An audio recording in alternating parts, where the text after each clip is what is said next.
찬송가 154장 하겠습니다.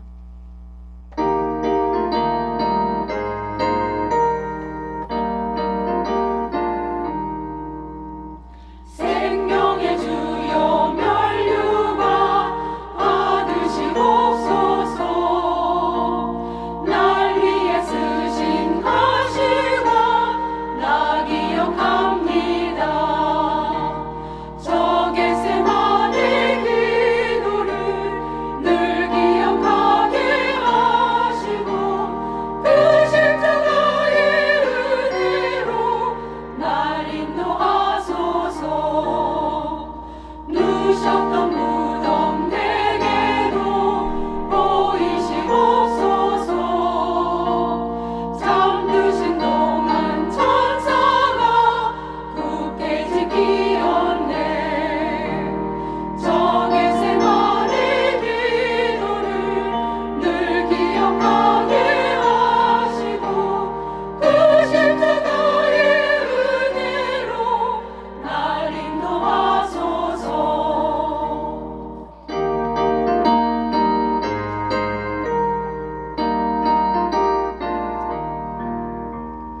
고난의 잔을 날 위해 다 마셨나이다. 나 항상 나의 십자가 감당케 하소서. 저 겟세마네 기도를 늘 기억하게 하시고 그 십자가의 은혜로 날 인도하소서. 아멘.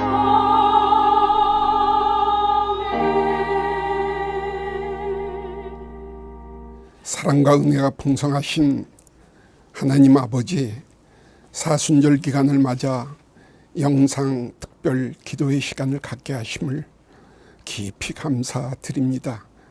지금 우리는 일상생활을 통해 오직 하나님께만 많은 것을 의지하고 감사드리며 영광을 올리며 살고 있습니다.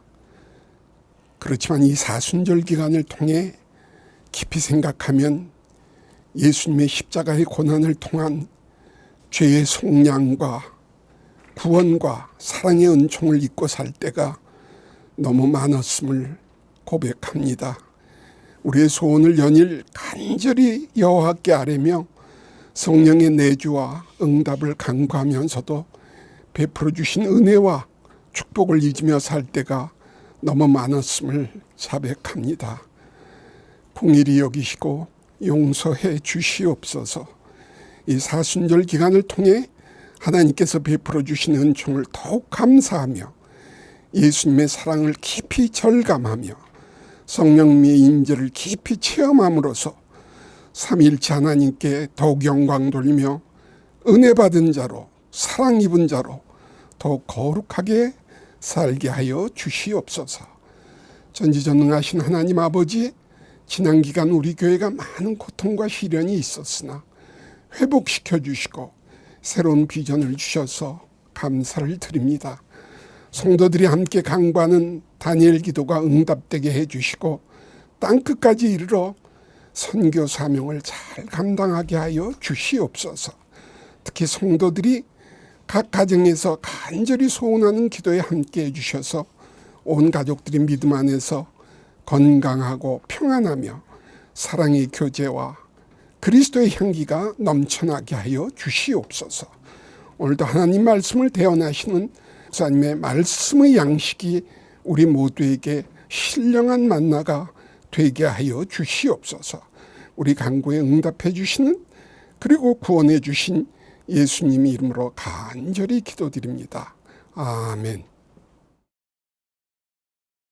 하나님께서 오늘 우리에게 주신 말씀은 누가복음 15장 11절부터 32절까지의 말씀입니다. 또 이르시되 어떤 사람에게 두 아들이 있는데 그 둘째가 아버지에게 말하되 아버지여 재산 중에서 내게 돌아올 분깃을 내게 주소서 하는지라. 아버지가 그 살림을 각각 나눠 주었더니 그 후 며칠이 안 되어 둘째 아들이 재물을 다 모아가지고 먼 나라에 가 거기서 허랑방탕하여 그 재산을 낭비하더니 다 없앤 후 그 나라에 크게 흉년이 들어 그가 비로소 궁핍한지라. 가서 그 나라 백성 중 한 사람에게 붙여 사니 그가 그를 들로 보내어 돼지를 치게 하였는데 그가 돼지 먹는 쥐염 열매로 배를 채우고자 하되 주는 자가 없는지라. 이에 스스로 돌이켜 이르되 내 아버지에게는 양식이 풍족한 품꾼이 얼마나 많은가. 나는 여기서 주려 죽는구나. 내가 일어나 아버지께 가서 이르기를 아버지, 내가 하늘과 아버지께 죄를 지었사오니 지금부터는 아버지 아들이라 일컬음을 감당하지 못하겠나이다. 나를 품꾼의 하나로 보소서 하리라 하고 이에 일어나서 아버지께로 돌아가니라.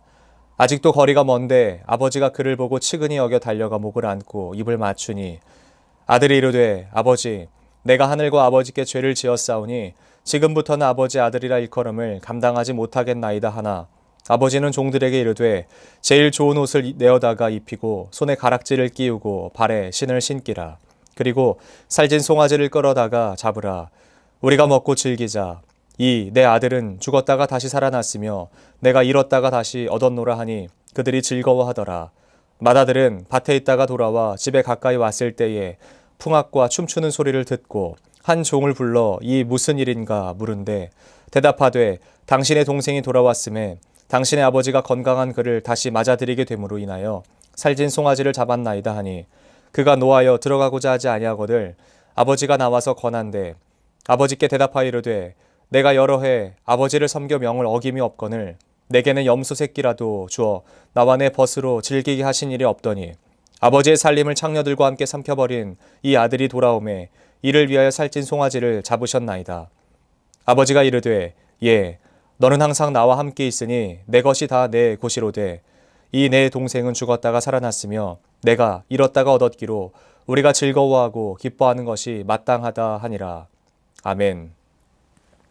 저는 오늘 누가복음 15장 본문 말씀 중 11절부터 32절까지의 말씀을 중심으로 탕자와 탕부라는 제목으로 하나님의 말씀을 잠시 증거하도록 하겠습니다. 우리는 지금 사순절 기간을 보내고 있습니다. 사실 평소에도 예수 그리스도의 사랑에 대해 생각해야 하지만 이 사순절 기간 동안은 더욱 그렇게 생각해야 될 줄로 믿습니다. 그런데 다른 한편으로 접근해 본다면 우리가 얼마나 평소에 그 은혜와 사랑을 망각하고 살기에 이런 날을 굳이 정했을까 싶습니다. 구태여 이 시기를 정하고 이때만이라도 더 생각하자라는 의미를 가지고 있는 것 그 자체가 굉장히 가슴 아프다라는 생각을 하게 될 뿐이죠.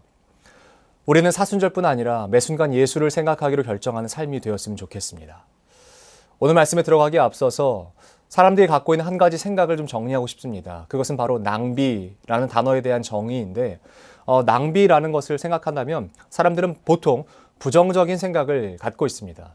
여러분들도 낭비라는 단어를 생각하실 때 어떤 마음을 갖고 계십니까? 낭비라는 단어에 대해서 좋은 이미지를 갖고 계십니까? 아니면 부정적인 이미지를 갖고 계십니까? 오늘 소개하고자 하는 인물들은요, 낭비하는 사람들이었습니다. 그 낭비하는 사람들에 대해서 조금 함께 나눠보고자 합니다. 누가복음 15장 가운데 가장 말이 안 되는 스토리가 바로 오늘 본문인 11절부터의 이야기입니다.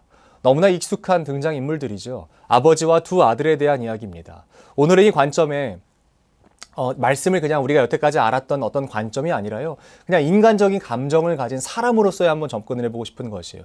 둘째 아들의 마음, 또한 첫째 아들의 마음, 아버지의 마음, 이 마음을 가진 사람으로서의 한번 접근을 해보고 싶습니다. 인간적인 시각으로서 한번 접근해보죠.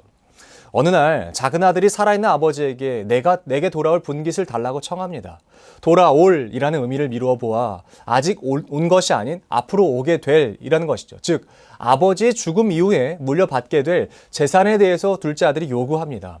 완벽하게 가부장적인 문화인 그 유대 문화 안에서 아버지에게 이렇게 말하는 것은요, 절대 있을 수 없는 법입니다. 모욕적이고 아버지 입장에서 본다면 씻을 수 없는 상처와도 같은 말을 둘째 아들이 아버지에게 내뱉는 것이에요.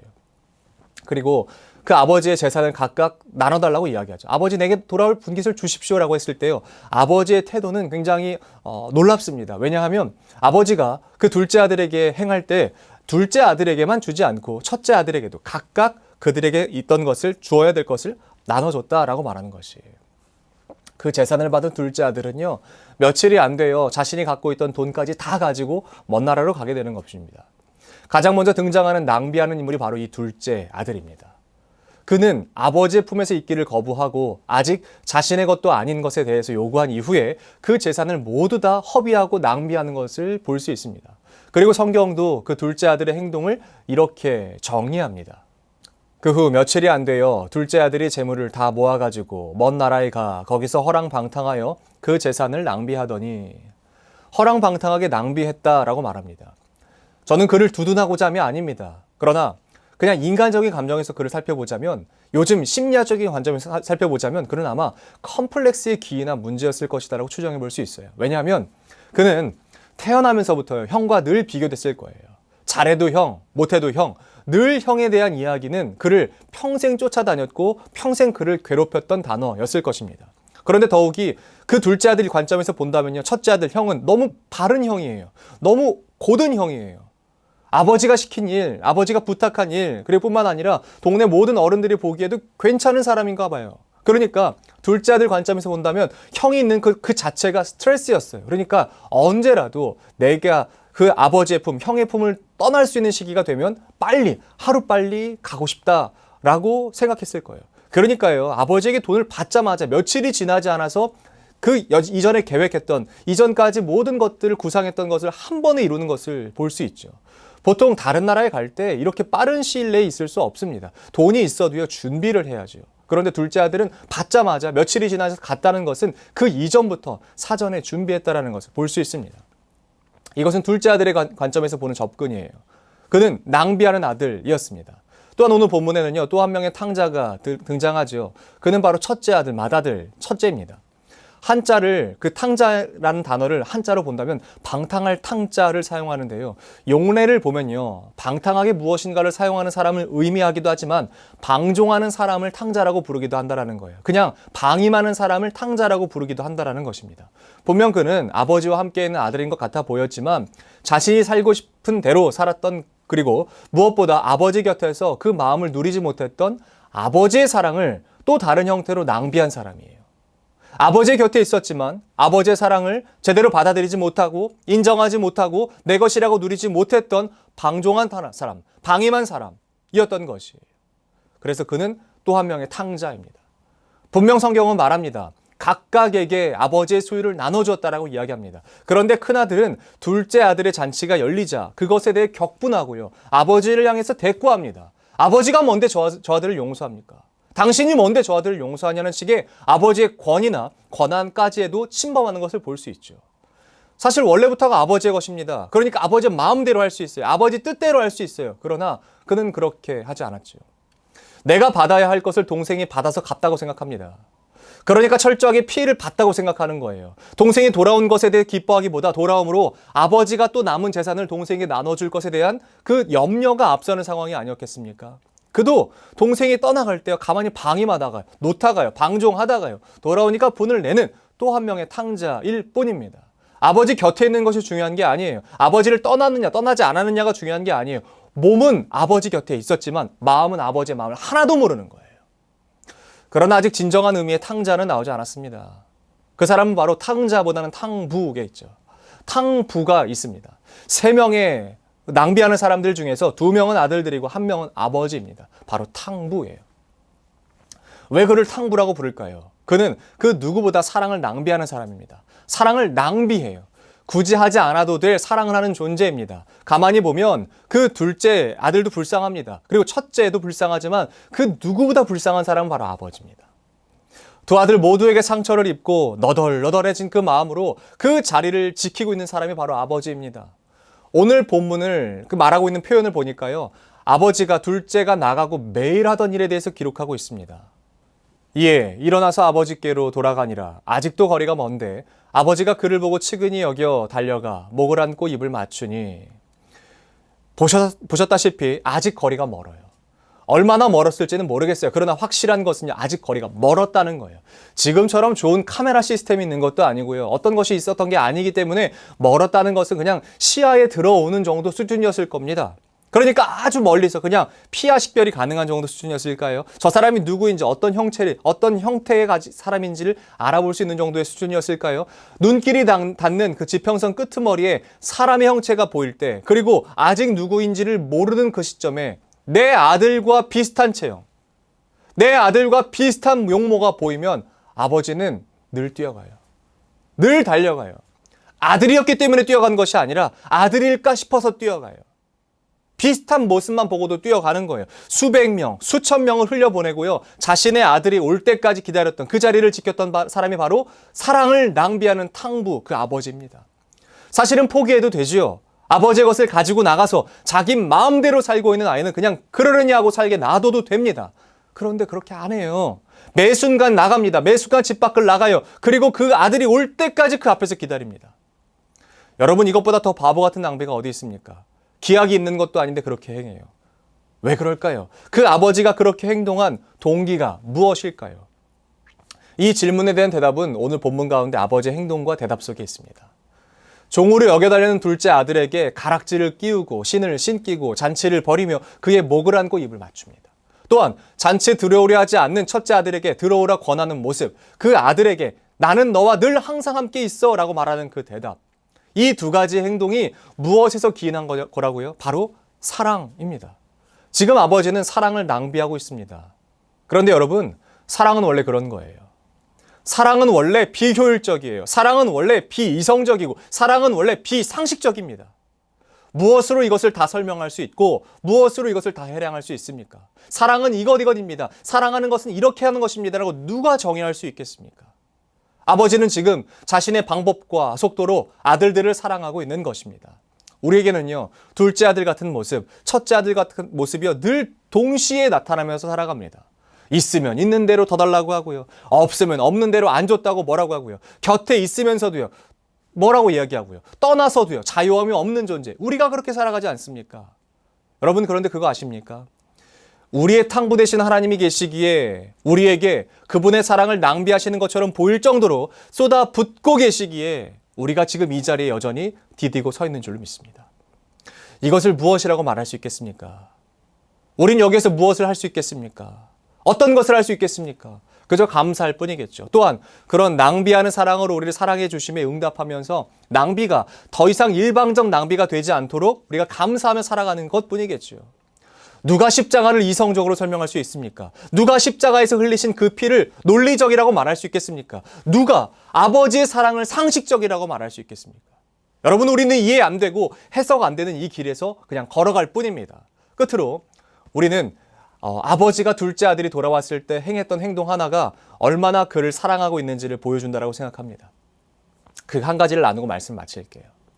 그것은 바로 아들이 아직 돌아올 때 거리가 먼데 달려가서 그 아들의 목을 끌어안았다라는 것입니다. 그리고 입을 맞췄대요. 이게 뭘까? 그냥 반가움의 표시로 안 하나 보다 라고 생각하시겠지만 그 의미가 아닙니다. 여러분, 잘 보십시오. 사람과 사람을 안을 때 목을 안지는 않습니다. 가슴을 안거나 이렇게 안겠죠. 어긋나서 안겠죠. 그런데 이 표현은 아버지는 그를 앞에서 하는 것이 아니라 뒤에서 안았다는 의미입니다. 목을 끌어안았다는 것은 마치 그 레슬링 기술 중에서 헤드락처럼요, 뒤에서 끌어안은 것이에요. 왜 그럴까요? 왜 아버지는 아들을 뒤에서 그의 아들의 목을 끌어안았을까요? 몸을 끌어안은 것이 아니라 왜 목을 끌어안았을까요? 목을 왜 이렇게 끌어안았을까요? 뒤에서. 신명기 21장을 기준으로 본다면 그 아들은 돌 맞아 죽어야 되기 때문에 그렇습니다. 그 누구라도 아버지보다 먼저 그 아들을 발견하면요, 그 아들을 향해 돌을 던져 죽일지 모릅니다. 그래서 아버지는 급히 뛰어나간 것이고요. 보자마자 그를 뒤에서 끌어안아 입 맞춘 거예요. 이것은 끌어안기 위함이 아니라 보호하기 위함입니다. 저는 이 말이 너무 감동적이에요. 뒤에서 안았던 탕부. 우리에게 오늘도 그 사랑을 쏟고 계시는 하나님이 계십니다. 그 사랑의 결정체가 바로 십자가입니다.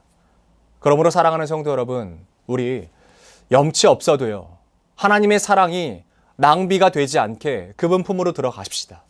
그래서 그 사랑을 누리자고요. 하나님 안에서 누리시고, 그리고 또한 하나님 바깥에선, 하나님 곁에선 자유를 누리며 살아가셨으면 좋겠어요.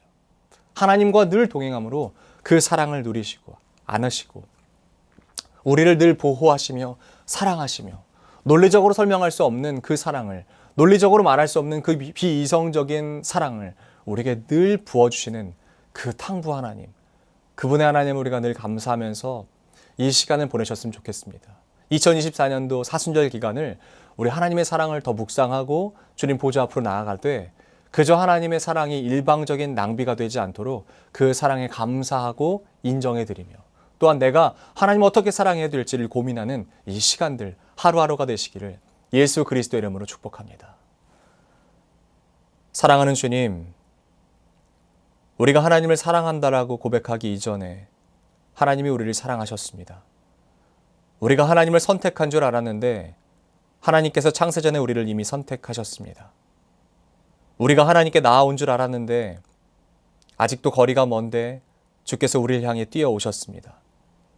그 사랑에 우리가 늘 감사하며 반응하며 살아가는 믿음의 걸음들 다 되게 도와 주시옵소서.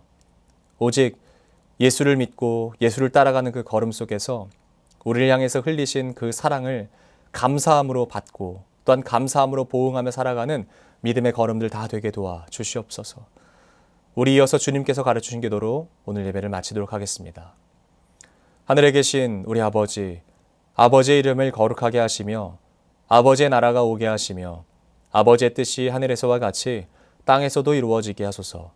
오늘 우리에게 일용할 양식을 주시고 우리가 우리에게 잘못한 사람을 용서해 준 것 같이 우리 죄를 용서하여 주시고 우리를 시험에 빠지지 않게 하시고 악에서 구하소서. 나라와 권능과 영광이 영원히 아버지의 것입니다. 아멘.